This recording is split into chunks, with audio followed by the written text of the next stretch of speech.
मोहम्मद रिजवान को dummy captain कहा जा रहा है। उनके खिलाफ भी साजिशें जो हैं, ड्रामाबाजी जो है वो स्टार्ट हो गई है। इसके बारे में बात करेंगे। जेसन गिलेस्पी का क्या फ्यूचर है, क्या मामला पाकिस्तान के साथ हैं, पीसीबी के साथ, वो भी डिस्कस करेंगे। और आकब जुवैद के क्या मामला है वो भी अंदर की बातें आपको बताएंगे इस वीडियो में। सबसे पहले बात कर लें कि मोहम्मद रिजवान को डमी कैप्टन कहा जा रहा है क्योंकि उन्होंने मीडिया पे आन के फ़खर जमान की हिमायत नहीं की। अब देखें, डमी कैप्टन बाबर आजम को भी कहा जाता रहा है। बहुत से क्रिकेट एनालिस्ट, बहुत से यूट्यूबर यही कहते रहे हैं कि बाबर आजम डमी कैप्टन है, जो कि इतनी अच्छी परफॉर्मेंस नहीं दे रहा, ये है वो है। देखें, अगर बाबर आजम डमी कैप्टन थे तो वो अपने गिर्द जो है वो टीम को कैसे सेलेक्ट करते थे, क्यों सिलेक्ट करते थे? ये कहा जा रहा था कि बाबर आजम अपने दोस्तों को, ग्रुप्स को सिलेक्ट कर रहा है, तो वो कैसे सिलेक्ट करते थे अगर उनके पास इख्तियारात ही नहीं थे? इख्तियारात थे तो वो पिचेस अपनी मर्जी की बनवा रहे थे, इख्तियारात थे तो वो प्लेयर्स को जो है वो सिलेक्ट कर रहे थे। एक तरफ ये बात मीडिया पर फैलाई जाती है कि बाबर आजम डमी कैप्टन थे, दूसरी तरफ ये बात फैलाई जाती है कि ये अपनी मर्जी के अपने दोस्तों को सिलेक्ट करते थे और अपनी मर्जी की पिचेस बनाते थे।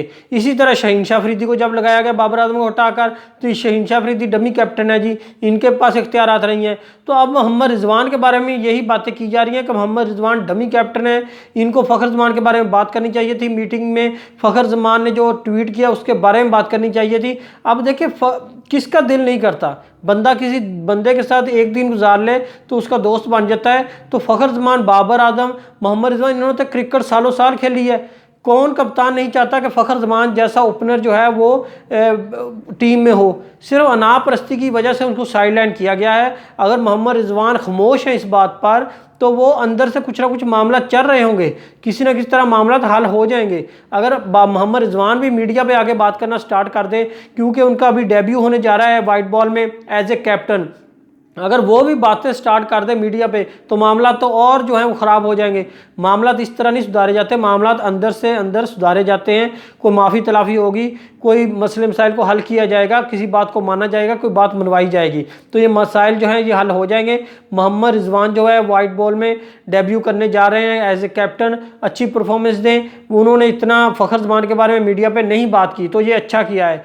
बहरहाल जो बाबर आजम, शहीन शाह अफरीदी की तरह मोहम्मद रिजवान भी डमी कैप्टन नहीं है, ये ऐसे न्यूज़ फैलाई जा रही है। और उसके बाद बात कर लें, जेसन गिलेस्पी जो है वो भी पाकिस्तानी टीम से अब पीसीबी से मुतमिन नहीं है। जैसे गैरी क्रिस्टन को लाया गया, उनको इंग्लैंड की जब हो रही थी इंग्लैंड में, तो इंग्लैंड में जब सीरीज़ हो रही थी तो वहाँ पर उनको ज्वाइन कराया गया। उसके बाद आकर T20 वर्ल्ड कप हुआ जिसमें पाकिस्तान नाकाम हुए। अब जब गैरी क्रिस्टन को टीम की समझ आने लगी, गैरी क्रिस्टन के मुताबिक जो प्लेयर्स खेलने थे, जो चैंपियन कप में खेले, जो वहाँ से सिलेक्ट होने थे, अब जब उनको इख्तियारात देने का मामला आया तो आप प्रेस कॉन्फ्रेंस में उनको बैठा ही नहीं रहे। प्रेस कॉन्फ्रेंस आकब जुवैद, मोहसिन नकवी साहब और जो आपके न्यू 2 कैप्टन हैं सुलेमान अली आगा और मोहम्मद रिजवान, वो बैठे हुए हैं।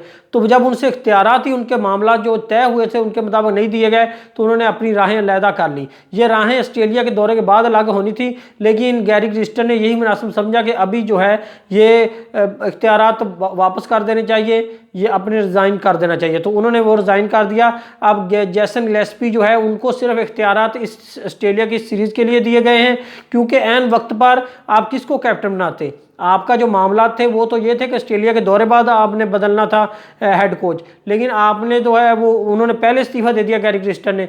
तो अब इतनी जल्दी किसी को हेड लगाना, अगर आकब जुवैद को लगाते हैं तो फिर तनकीद का निशाना कि आकब जुवैद को लाहौर कलंदर से लाया इस वजह से गया है, लाहौर कलंदर से रिज़ाइन करा के इस तरह लाया गया है कि हेड कोच बनाने के लिए। तो अब जो मामला था वो पीसीबी के ये हैं कि आकब जुवैद को हाई परफॉर्मेंस सेंटर में कैंप लगाया जाएगा, जिसमें नौजवान आएंगे जिनको वो सिलेक्ट करेंगे, उनको अच्छी तरबियत देंगे और आगे आके पाकिस्तानी टीम में परफॉर्म करेंगे अंडर 19 में, ये कहा जा रहा है। और हेड कोच जेसन गिलेस्पी ही रहेंगे। अब देखते हैं अंदर के मामला क्या बनते हैं।